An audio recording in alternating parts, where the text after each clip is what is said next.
They want to eliminate Traore and many others. Survived many assassination attempts. Because when you are doing good, they'll take you out. It is Samora Moises Machel who once said, when you hear the former colonizers saying you are good, you must pause and ask yourself, what evil are you committing against your people? And all these were designed to remind us that Africa had at one time lost her power. So they would say, Maibuye, and people would respond, E Africa. These calls were significant because the continent of Africa stands unique in modern history. Many of you young people will learn about this continent courtesy of history. This continent was overrun, and our sons and daughters were taken away, so that when we celebrate or commemorate Africa Day, and by extension Pan-Africanism, we must never forget that Africans were taken away of this continent, and today you find them in the diaspora in countries such as Trinidad and Tobago, Antigua and Barbuda, Jamaica, Bahamas, Guadeloupe, Martinique, St. Kitts and Nevis, Cuba, Colombia, and in different parts of the world. They are Africans. And this is what gave meaning to the iconic words of Kwame Nkrumah when he said, you are an African not because you are born in Africa, but because Africa is born in you. Today we are assembled here to remind ourselves that after slavery there was another project, the colonial project. European powers, all of them, in 1884 and 1885, sat down in Berlin, in Federal Republic of Germany,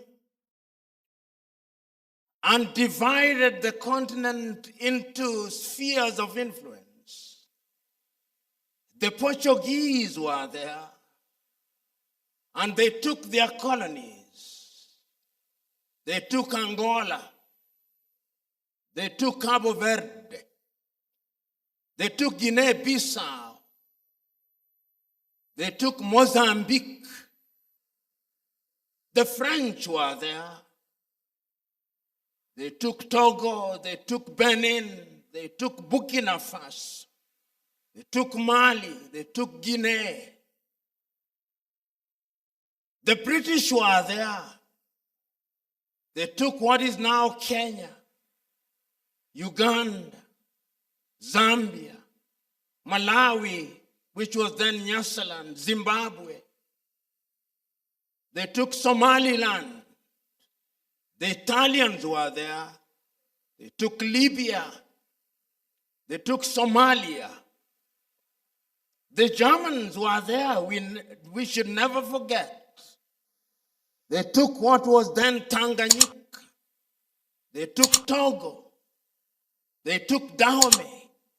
They took what is now Namibia. They were there. The Dutch were there. All of them were there. And Adekeye Adebayo, one of the great African writers, writes a book, The Curse of Berlin, in which he looks at the continent of Africa and looks at her after Berlin and the creation of the countries that we now know, complete with passports,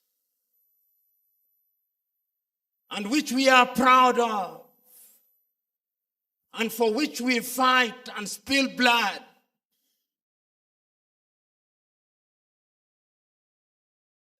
But even during those difficult days, when the continent of Africa was under colonial domination, the desire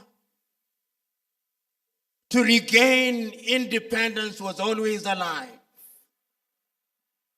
When, courtesy of history, you read about Pan-Africanism, you'll meet individuals such as Henry Sylvester Williams of Trinidad and Tobago, who convened the first Pan-African meeting in the year 1900 in London, England.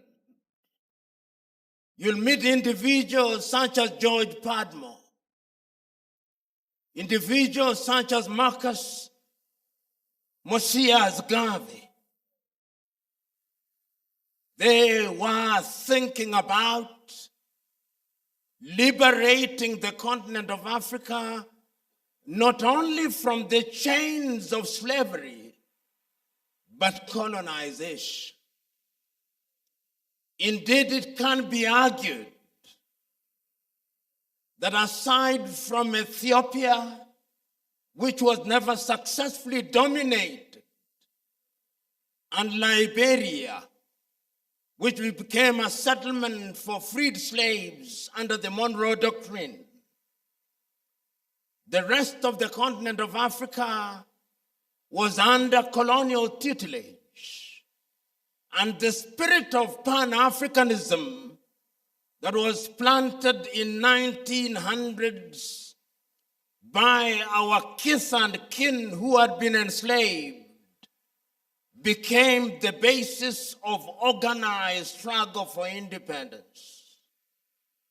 It left the Caribbean and came to the United States of America, where great men such as W.E.B. Du Bois, sometimes referred to as the father of modern-day Pan-Africanism, were in the forefront of the struggle for liberation of Black people. Those of you who are South Africans will have heard of a great South African who at age 27 was a student at the University of Columbia and delivered one of the most iconic speeches ever delivered on Africa, Pixley Kaisaka Seme, one of the founders of the African National Congress. And I urge you to go and read his speech delivered in the month of April 1906, the regeneration of Africa. The spirit was to regain independence so that when the fourth Pan-African meeting is held in 1945 in Manchester, in the United Kingdom, which is not so united, as we know. Africans are there. Kwame Nkrumah is there. Nigeria's Obafemi Awolowo is there. Kenya's Jomo Kenyatta is present in Manchester. And the struggle to regain independence starts in earnest. It is a struggle. But we must never forget that even when we talk about independence in the 1940s, at the beginning, there were rebellions. There was resistance. Who amongst you here will not remember Shaka of the Zulu? Who among you here will forget Mukwawa of the Hehe and the Maji Maji rebellion? Who among you here will not remember Dedan Kimathi Washiuri and Mau Mau? Who amongst you here will not remember Hari Thuku? The resistance was there. Those of you who are from Uganda, you will remember Kabarega of the Bunyoro Kitara, and many great individuals. So when we commemorate Africa Day, and we situate it in history in the month of May 1963, we must never ever forget that there is a long history. Students of history will remember a great Congolese, V.Y. Mudimbe, who passed on just a few months ago, and his two iconic books, Defining Africa. But the history that we are commemorating today is the culmination of a process which, as I've said, started in 1945 and sees the emergence of great Africans across the continent seeking to regain independence from the colonizers. So that in South Africa, we begin to see individuals such as Chief Albert Lutuli in South Africa. We begin to see Robert Mangaliso Sobukwe, Pixley Kaisa Kaseme. You go to Namibia, you meet individuals such as the late Sam Nujoma and Andimba Haman Toivo Yatoivo. You go to Mozambique, you find great people such as Eduardo Mondlane and Samora Moises Marshall. And in Zimbabwe, great such as Robert Gabriel Mugabe. Never to forget that in Angola, you have individuals such as Agostino Neto. And as you come up, you meet Kenneth David Kaunda and Simon Kapwepwe. And of course, Hastings Kamuzubanda. In that part of the world, Africa is rising. You come to the east, you find many great, Julius Kambarage Nyerere, Jomo Kenyatta, Apollo Milton Obote at that time made sense. Patrice Emery Lumumba in the Congo.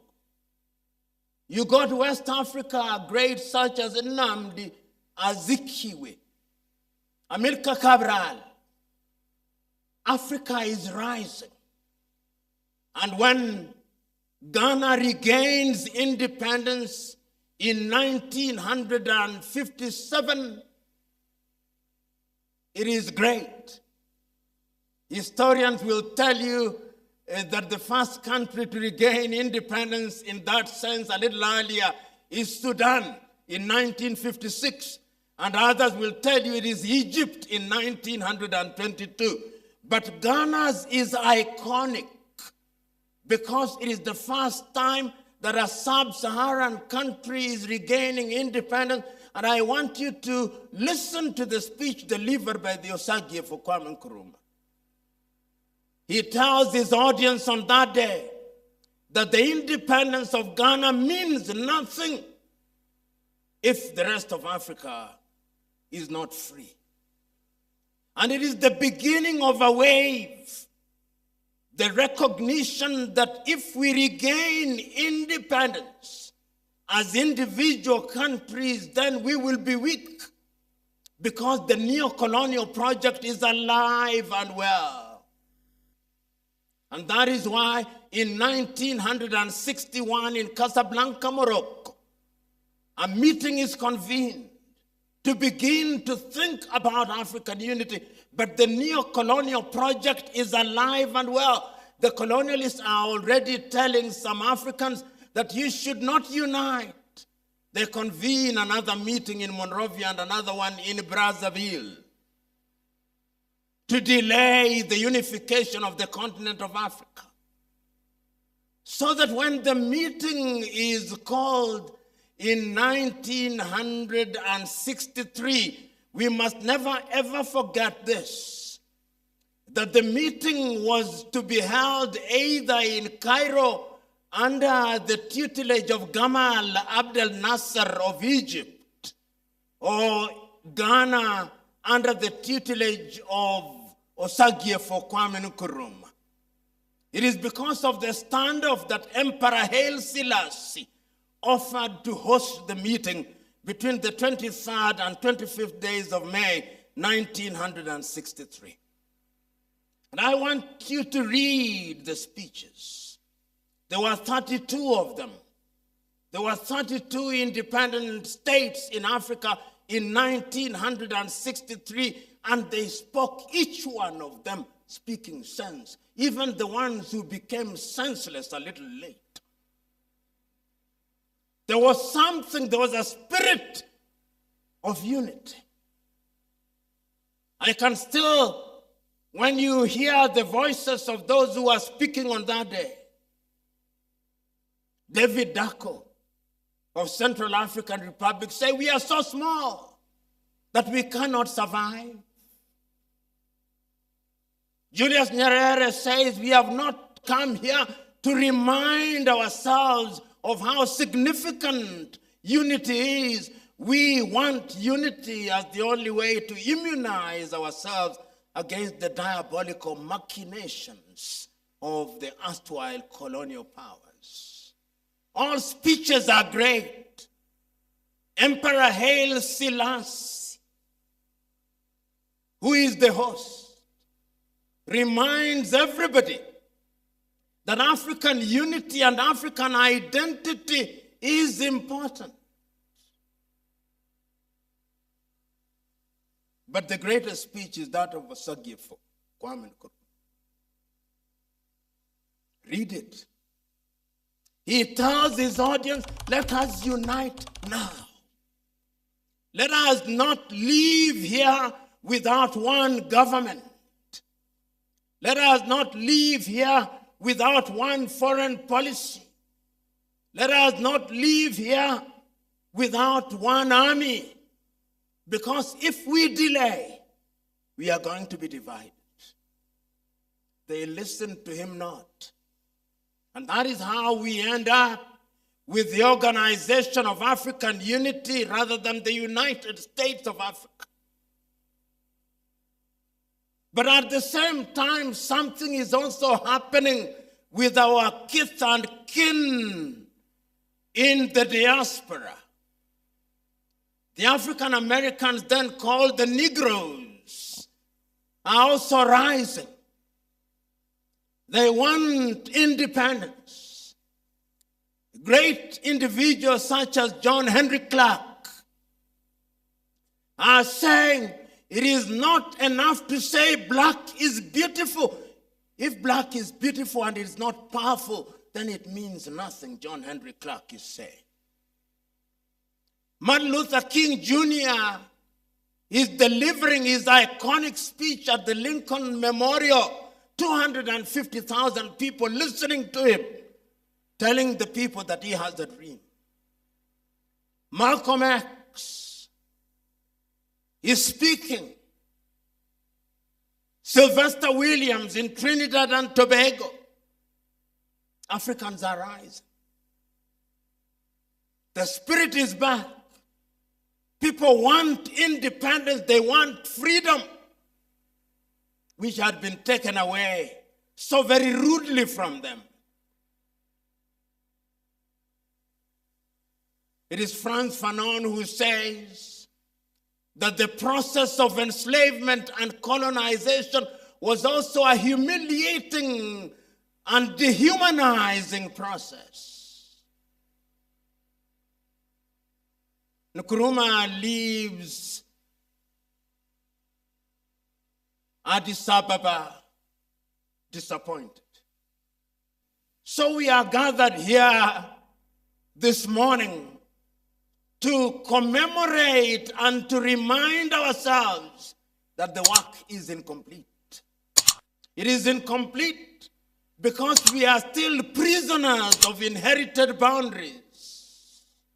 It is incomplete because we are still controlled from the metropoles.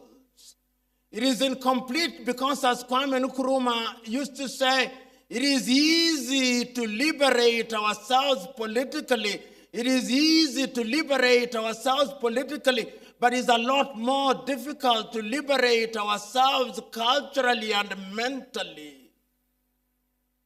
So here we are, reminding ourselves that we must undergo what our own Ngugi wa Thiong'o calls decolonization of the mind.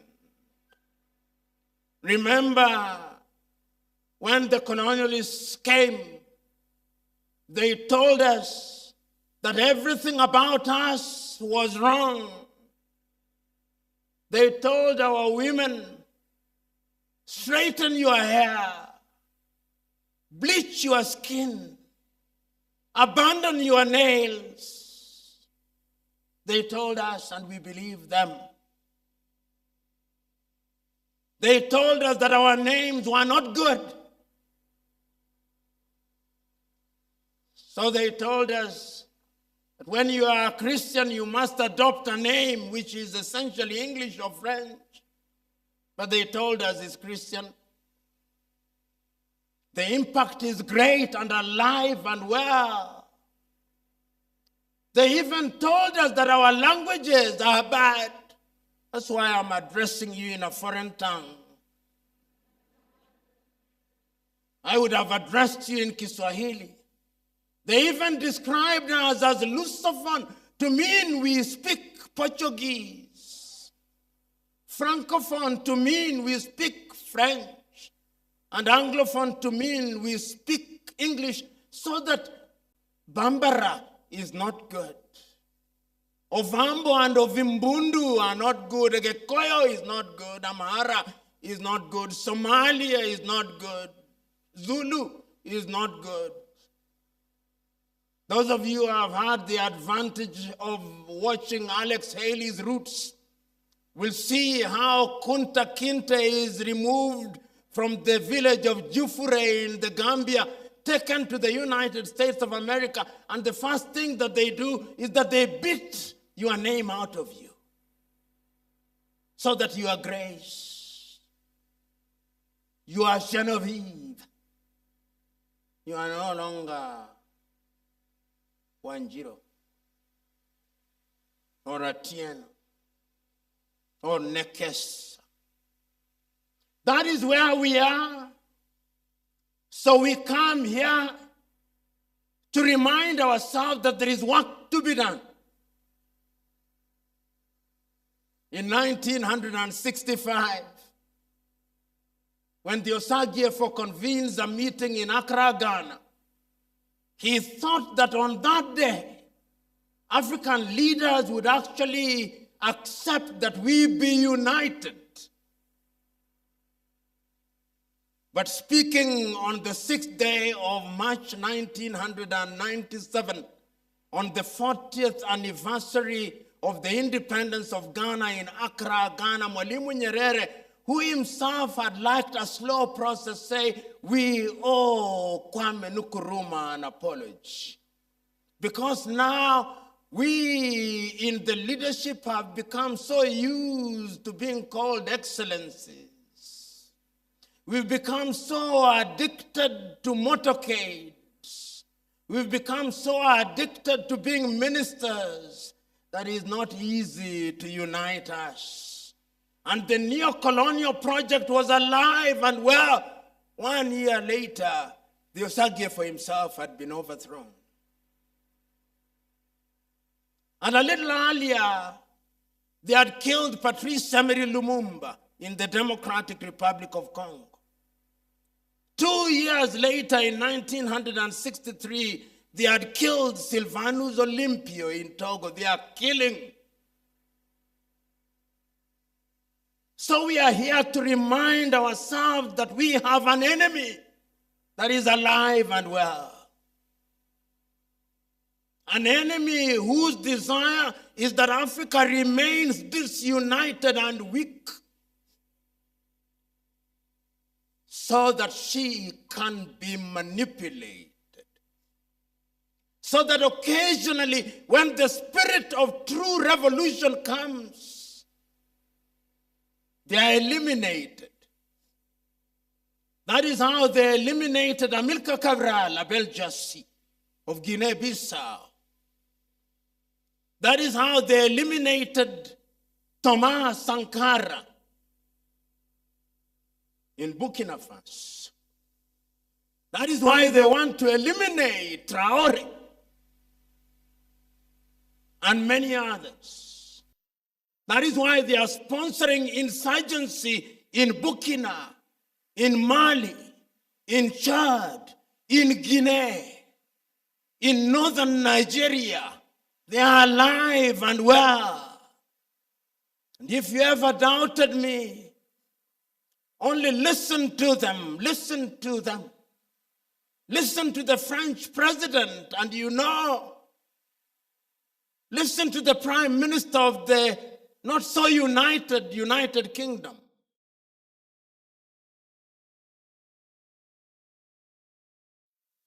Listen to them. So today we are gathered here to remind ourselves that if Africa is to be great, it is you young men and women who must make her great. This is an intergenerational warfare. You cannot afford the luxury of do-nothingism. You cannot afford the luxury of thinking that this is not your battle. You cannot afford the luxury of saying that you are too young. You are not young. You are the right age. You cannot afford the luxury of saying that you must graduate. Graduate you will. But history has the character of recognizing her bold men and women who are prepared to sacrifice for this generation and generations yet to be born. Are you such young men? If you go to South Africa, you'll meet young people who died in their prime because they wanted independence. Who among you here will forget Tiro Ngopot and Solomon Mahlang? Who among you here will forget them? So we are here to remind ourselves that there is work to be done. We are here to remind ourselves that Pan-Africanism means that we who are Africans, both in the continent and in the diaspora, must now not romanticize Pan-Africanism, but must give practical meaning to it. It must be a Pan-Africanism that makes us self-sufficient in agriculture. It must be a Pan-Africanism that allows us to have peace and quiet and tranquility. It must be a Pan-Africanism that allows us to earn the dividends of the fourth and fifth industrial revolution and artificial intelligence. It must be the Pan-Africanism that does not allow our young men and women to go into latter-day slavery in the Arab world. It must not be the Pan-Africanism that allows our young men and women to be humiliated at the embassies or Western countries when our young men and women in search of greener pastures are just going to flip hamburger and work at McDonald's in Europe and America. It must be a different Pan-Africanism. The choice is yours. So let us commemorate, but let it also be a charge that from today henceforth we are going to change the continent of Africa. Thabo Mbeki in 1996 gave an iconic speech, "I am an African." And when Thabo was making that speech, he was reminding us that it can no longer be business as usual. And that is how, in 1999, a man whom we forget so very often, Muammar Gaddafi, convened Africans in Sirte in 1999 and said that the OAU must change. And that is how it became the AU, beginning with the adoption of the instruments of adoption in 2001 and the coming into being of the African Union in Durban, South Africa in the year 2002. The African Union is now anchored on Africa Agenda 2063 and Africa Continental Free Trade Area. And it is not lost on me that in the year 2013, when we were adopting Agenda 2063, the then chair of the African Union, Nkosazana Dlamini Zuma of South Africa, wrote a letter to Kwame Nkrumah, in which he said, in part, that we apologize to you, Osagifo. What you could see then is what has become true. So, ladies and gentlemen, so fellow Africans present in this assembly and Africans of goodwill and friends of goodwill, when you leave here, let it not be that you have just been part of a jamboree. When you leave here, go and search your souls. When you go to Cameroon, in Ambazonia, ask yourself what you can do. When you go to Ouagadougou, ask what you can do. When you go to N'Djamena in Chad or Hargeisa in Somaliland, ask what you can do. Because,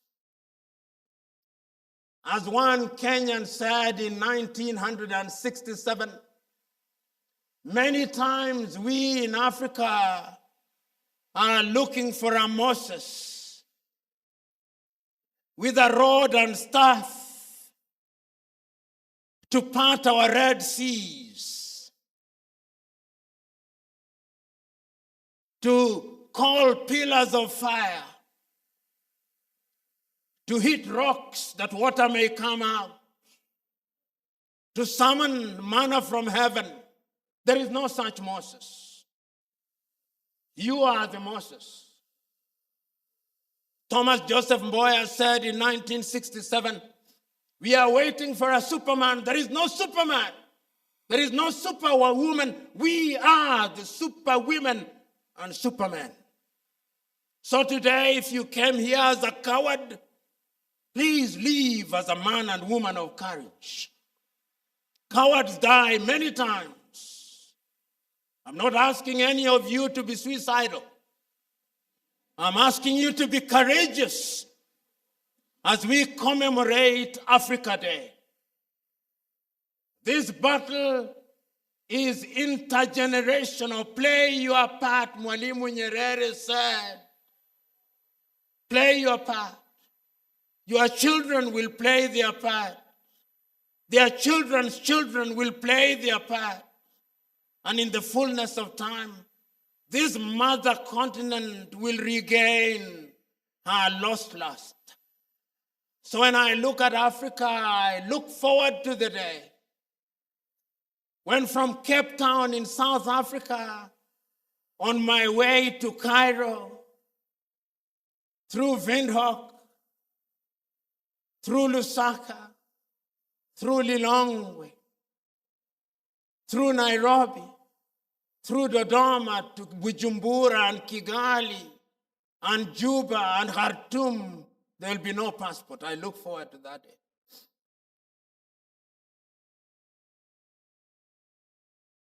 I look forward to the day when I move from West Africa, there will be no CFA franc. There'll be no Liberian dollar, there'll be no cedi, there'll be no naira. There'll be no birr. There'll be no shilling. There'll be no kwanza in Angola. There'll be no metikaish in Mozambique. There'll be no rand. There'll only be one currency. That currency, I do not have a name for it, but for the moment, let us assume it will be called the Afro. I look forward to that day.